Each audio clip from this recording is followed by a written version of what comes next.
کلیتاً عیسائی بنانے کے خواب دیکھ رہے تھے، اور نہ مسلمانوں کے پاس دفاع کی طاقت تھی نہ غیروں کے پاس۔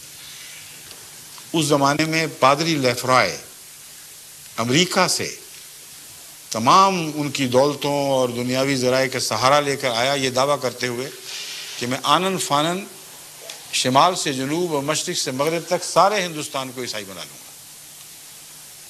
اب اس کا اقرار سنیں مولوی صاحب کا۔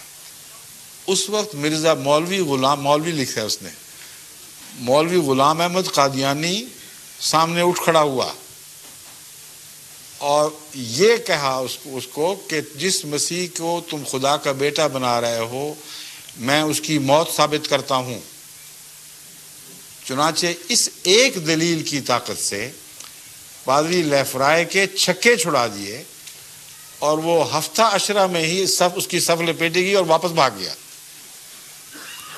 یہ جو اقرار ہے یہ کسی احمدی کا تو نہیں، کسی نیوٹرل مولوی کا نہیں، مخالف مولوی کا ہے۔ تو کسر سلیب تو ہو گئی، جادو وہ جو سر چڑھ کر بولے اس طرح سلیب ٹوٹتی ہے عقائد کی روح سے، ورنہ سلیبیں توڑنے کا تو مقصد ہی کوئی نہیں۔ اور اگر یہ بات درست نہیں ہے تو مولوی اس بات کا انتظار کر رہے ہیں کہ وہ مسیح اترے جو پہلے سلیبیں توڑے پھر سور مارے، تب جا کے ان کو روحانی زندگی ملے گی۔ کیسا خوفناک نقشہ ہے۔ کبھی کسی قوم کو ایسی خوفناک افہیم میں مبتلا نہیں بنا کیا گیا جیسے یہ افہیم ہے کہ تو آرام سے بیٹھے رہو، جو گناہ کرنے بے شک کرو، ہمیں نہ چھوڑنا پلیز۔ ہماری امامت، ہماری سیادت، ہماری قیادت کو خطرہ نہ ہو تو ہم تمہیں کچھ نہیں کہیں گے، جو مرضی کرتے پھرو، امت محمدیہ ہو تم، پھر بھی تم بخشے جاؤ گے۔ لیکن ایک بات یاد رکھنا کہ تمہیں عمل کرنے کی ضرورت ہی کوئی نہیں۔ ایک زمانہ آئے گا جب مسیح آسمان سے نازل ہوگا، وہ اسلام کے سارے دشمنوں کو بھی مار دے گا، اور سور کا تو نشان نہیں چھوڑے گا دنیا میں، اس کا بیج مار دے گا اور صلیبیں توڑ دے گا۔ اب بتائیں یہ نجات کا تصور ہے جس کے اوپر آپ زندگی کے دن کاٹ رہے ہیں؟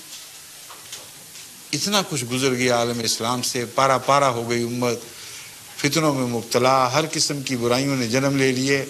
ایک ملک پاکستان میں اتنی برائیاں ہو گئی ہیں کہ سارے عالم اسلام میں بانٹ دی جائے تو ان کو بھی کالا کر دے گی۔ کون سی برائی ہے جو وہاں نہیں ہے؟ اور سب مولوی خوش ہیں، کچھ نہیں، کہیں دیکھو ہمیں نہ چھوڑنا، احمدی نہ ہو جانا، دو اسلام کے تقاضے ہیں بس۔ یہ سب جہالت کی باتیں ہیں، کچھ ہوش کریں، عقل سے کام لیں۔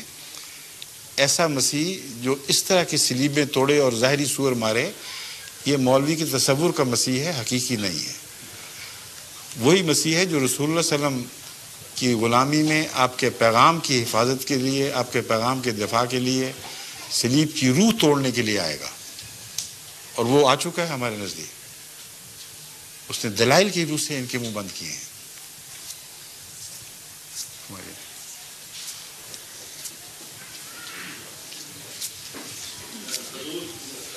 سوال مشتاق ملک صاحب کا ہے جو نارتھ ویسٹ کرکل ووڈ سے تشریف لائے ہیں بحرین میں۔ مشکل سے سڑک لگ رہی ہے آپ سے بیان نہیں ہو رہا۔ کرکل ووڈ حضور، یہ بحرین میں ایک لمبا عرصہ رہ چکے ہیں۔ کہاں؟ بحرین یہ تشریف بحرین لفظ ہے یا بحرین ہے؟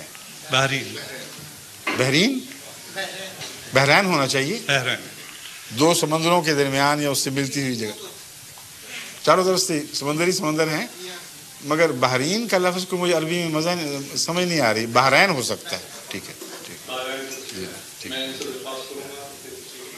آپ ہیں؟ اچھا ٹھیک ہے۔ انہوں نے لکھا ہے جی کہ حضرت مرزا غلام احمد صاحب نے اپنی شروع کی کتب میں لکھا ہے کہ حضرت عیسیٰ علیہ السلام آسمان پر اٹھائے گئے تھے، بعد میں ان کا اعتقاد تھا کہ وہ فوت ہو چکے ہیں، اور یہ کہ مرزا صاحب خود مسیح موعود ہیں۔ اس کنٹراڈکشن کی برائے مہربانی وضاحت فرمائیں۔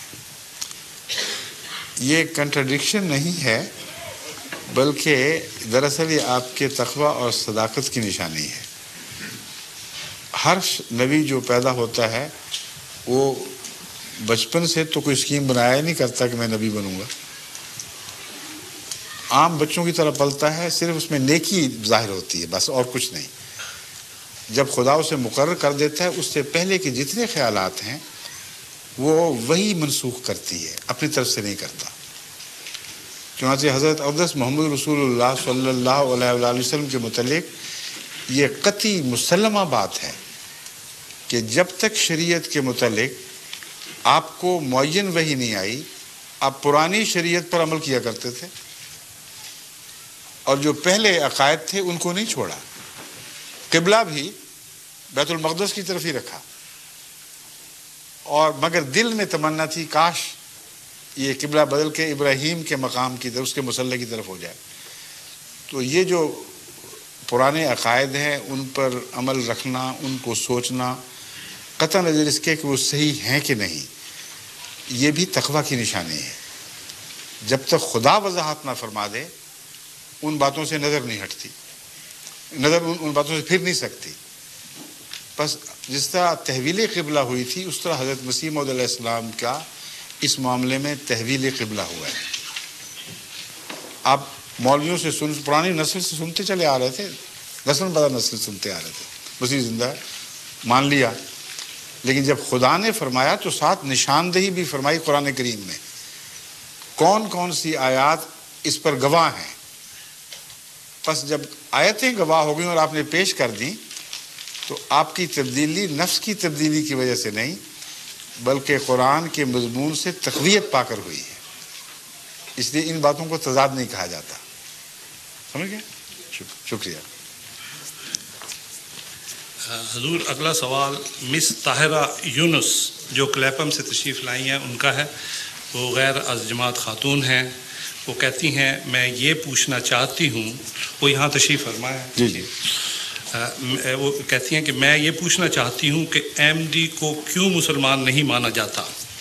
اگر احمدی مسلمان ہیں تو مجھے کس طرح معلوم ہوگا کہ وہ احمدی مسلمان ہیں؟ ٹھیک ہے, بڑی اچھی بات ہے ماشاءاللہ. احمدی کو کیوں مسلمان نہیں مانا جاتا اس کا ایک جواب تو مولوی دے سکتے ہیں, میں تو مانتا ہوں.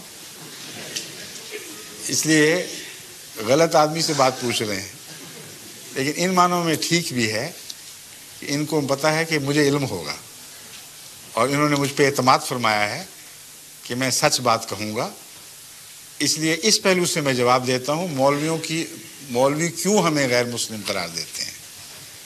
اس پہلو سے بات یہ ہے کہ ایک تو ختم نبوت کا عقیدہ جیسا کہ میں نے آپ کے سامنے کھولا ہے اس کی اگر غلط تشریح کی جائے اور یہ کہا جائے کہ رسول اللہ تو قرآن تو فرماتا ہے اس کے بعد کوئی نبی نہیں, رسول اللہ فرماتے ہیں لا نبی آبادی, اس کے بعد نئی نبوت کا سلسلہ شروع کر بیٹھے ایک آدمی, تو مسلمان کہاں سے رہے گا؟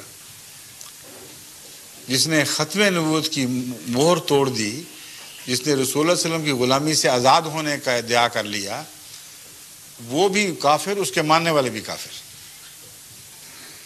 اور ایک بات جو نہیں بتاتے وہ میں آپ کو بتا دیتا ہوں, اس میں یہ بھی کافر ہو جائیں گے, سارے اکٹھے باہر جائیں گے. وہ یہ کہ یہ خود مانتے ہیں کہ مسیح آئے گا اور مہدی بھی آئے گا, اور یہ بھی مانتے ہیں کہ مسیح لازماً نبی اللہ ہوگا.